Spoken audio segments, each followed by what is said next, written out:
So I think when we were young, we took things for granted, life and just everything. But man, when you get older and you know that your days are limited, you take every moment by moment and how luscious it all is.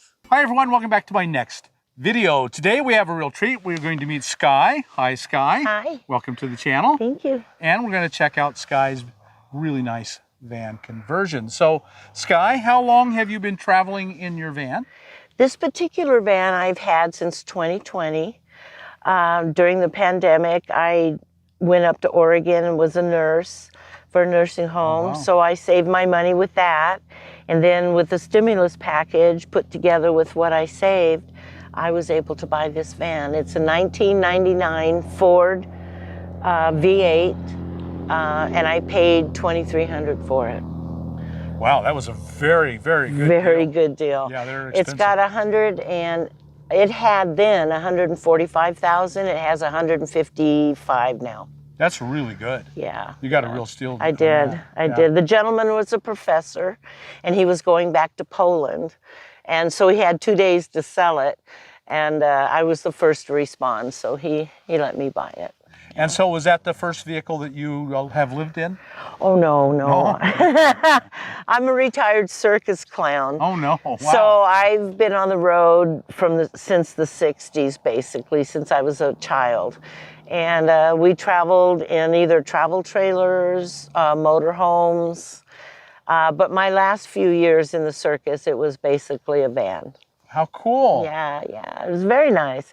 It's the kind of job where you can be on the road and get paid to do what you love.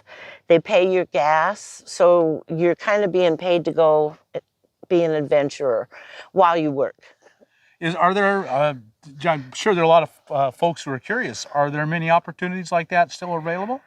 There are a few, like there are not as many circuses as you know. I retired in 2011, and that was about the time Ringling Brothers and all of them, kind of shut down because of the animal situation. But you can still go with carnivals, you can still go with Renaissance fairs or anything of the like, where the entire place just goes together, and there's still quite a few opportunities to do that. And they're still trying to get me to come back, but I'm done. I'm out having fun now. Oh, good. Yeah. Oh, very cool. Yeah. So that's why it was just the most natural thing in the world after you retired to just move into the van. I've always done it.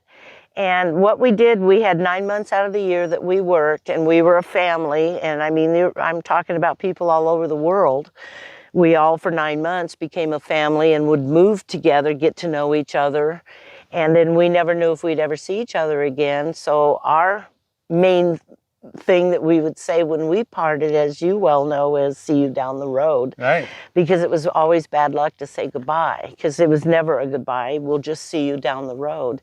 The best part is if you're with a large circus, is they have a mechanic. And he is at the very last of everybody at the end of the caravan. Because if someone breaks down, then he's able to pull over. He's got enough tools, mechanics, and everything that he can pull an entire engine and put another one in it in a few hours. I don't know how they do it, but they do it. And so we never had to worry about mechanics or anything like that. But of course, as you know, now that I'm on my own, you gotta, maintenance is the big deal, preventative maintenance. So, this wasn't anything shockingly new to you. This was an old way of life. But after 2 years in this van, are you still happy you're doing it this way? Absolutely. It's getting even better. Like in the Nomadland movie that you were in and quite a few others, when I saw it, my friend Paul Weiner came up, which was a total shock. I didn't even know he was going to be in the movie. And he's the Naked Book guy from the Oasis bookshop. And I didn't even know about BLM Land because I always plugged in with him.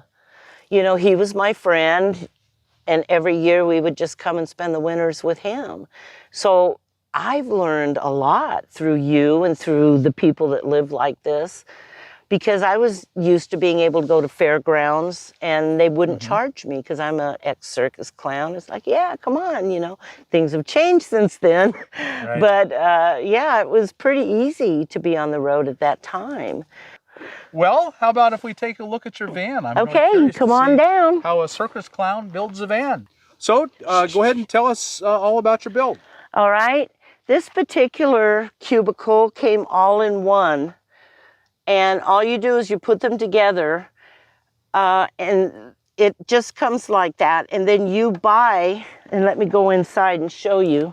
You can buy the different little square things. You can get them in black, leather-like, whatever. And I chose kind of a woodish looking thing. And the best part about this for me is because I have to carry a lot of medical supplies that are very tough, pads and different things. There is a place behind here, if you can see, where I keep my pads and stuff. That whole area is empty back there because of the wheel well. And this right here was given to me. It was a throwaway. And in the front, it has 2 shelves that I've got all my food in, and they don't flop forward. For some reason, they're okay. Where did you buy these at? Walmart. These are Walmart. Yeah. And I think they were like $80. I'm not sure. But if you can have someone put them together, do so, because they do want to charge you $66 to put them together, and that's quite pricey. And what I did for the top here is I found this at a dump. It was just a wire shelfie thing, and I have it all hunkered down with bungees, but that's where I put some of my excess food and utilities, blender, and things that I use for the kitchen. So I've had to utilize it as best I can. So all my clothes are in there. All the things that I need are in all of these cubbies. And they don't come out when I drive. I don't know why. This cute little thing right here is a big shelf that I put all my paper things, like paper products, of plates and bowls, etc. I have all of my utensils right here. I have my coffee making, and this particular thing came out of the trash, and if you turn it this way, you'll see it's a planter. Someone used it as a wooden planter.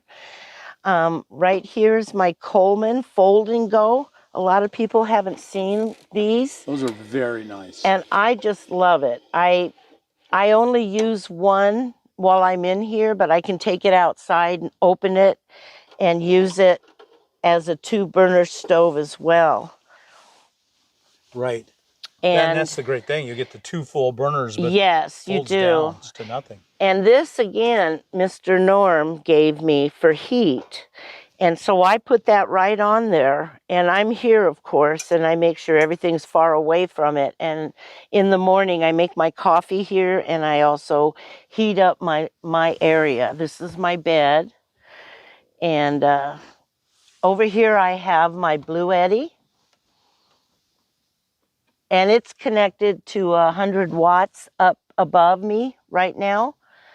And I have a CPAP machine that runs it all night. And so both of those are there in the corner for me. So everything is pretty centrally located right here. And so if we have bad weather, I can sit here just comfortably and be fine, cook. I have food underneath me here that I can pull out. And I have a treasure trove of all kinds of goodies that I can use. My water is right here. My medicine is right here, shoes. So I have, and then I have candles also, not only for warmth, but ambiance, it's wonderful. And then recently I bought these lights that you can hang up, mood lights, and then it all goes by remote control. So you can lay in your bed, turn them on, turn them off. I have one back here also. So these are really nice to have. But this is my little home on wheels. Well, you know, it's all very inexpensive, but that's the idea. You can live so yeah. cheaply this way. You can, and I've had these a year, and I've had no problem with them whatsoever. I haven't had to replace anything. It all has to do with being grateful for what you have and not look at what other people have and, oh, they have this van that they can do this and this in. I think you should concentrate on what you've got, what you can do in yours. Because, I mean, gosh, there's so much. It's so cozy in here. People text me and go, are you okay? Are you okay? I go, yes, I'm cozy and I'm fine and life is good. I mean, I suffer from, I have Crohn's disease and I do have I have cancer and different things that are going on with me, but I don't let it dictate my life. And if I had stayed at home, which is what they really wanted me to do, and home is Pismo Beach area, Santa Barbara area, I would be going to doctor's appointments pretty much daily, you know, and I feel better out here than I've ever felt. So I don't say don't go for treatment, but do what's best for you. And I decided that being in doctor's offices for hours upon hours was not how I want to end my life, because my partner unfortunately died of cancer, and so much of our life was going to doctor's appointments and stuff. So that kind of changed how I wanted to end my life. Right. You know, how do I wanted the end to be if I had a choice. Right. So you're making a conscious decision for your highest quality of life. Yes, yes. And we all have to do that, you know. I mean, you all have to take in what's best for you, and everybody's story's different. Like you've been a storyteller and telling other people's stories. Being on the road all my life, I've heard their stories too, and they're inspiring. Yeah. Inspiring. So, I've met forever friends. One moment we just met, and it just seems like you've known them forever. Yes. And I cherish those people in my life. I really cherish them. I think when we were young, we took things for granted, life and just everything. But man, when you get older and you know that your days are limited, you take every moment by moment and how luscious it all is. It really is. Yes, absolutely it is. Yeah. I mean, we all have pity parties every now and then. Sure. I mean, that's just part of being a human being. But, you know, lick your wound, get back up. There's always somebody to make you smile down the road. Find someone, find a helper. You'll find what you need. Or you can be the source of that smile. Absolutely. I did it for many years. That was my job, was to make people laugh and make them smile. So I think I feel like I've had a life well lived. Yes. Put it that way. Yeah. Yeah. I love the Lakota saying, "Today is a good day to die." Absolutely. When you know you've lived a good long life. Yes. Every day can be you can be ready. Well, when you've done the best you can, that's all you can do. Right. You know. And your heart knows it. Yes. And you sleep well at night. Yeah. Very, very much so. Last time I Googled myself, it came up. I came up from an article that they wrote. The best article to me, in my mind's eye, is the one they did in Laramie, Texas. And that shows my children grown, and they're juggling right there, and that's my husband and me. And they got a picture of me putting on my makeup. I thought that was a nice little thing. You know, clowns are kind of, I'm the last of the breed, just like vaudeville.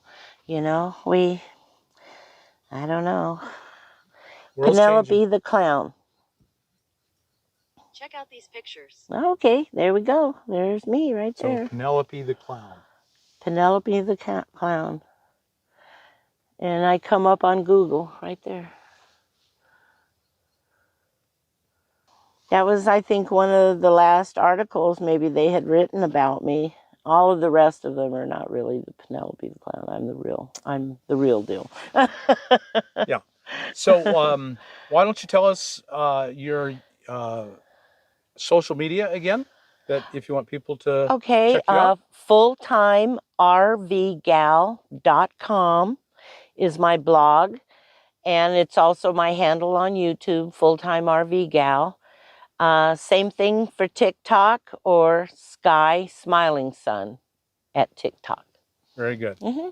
So I folks, try be to make sure. some goofy videos every now and then with Miss Betty. Yeah, very good. Which I haven't mentioned, doggone it. Betty Petunia White, my little rescue dog. Yeah. She's my little love. For me, you got to have a dog. Yes, Yep. yes, yes. It's awfully lonely if you don't. Yes, I agree 100%. So folks, be sure and check out Sky's social media and get to know her. You'll be very, very glad you did. So thank you so much, Sky, for sharing your home and your life with us. I really appreciate it. Thank you, Mr. Bob. So folks, if you got anything out of this video, like us on YouTube, subscribe to the channel, hit that thumbs up button, and we'll talk to you later. Bye now.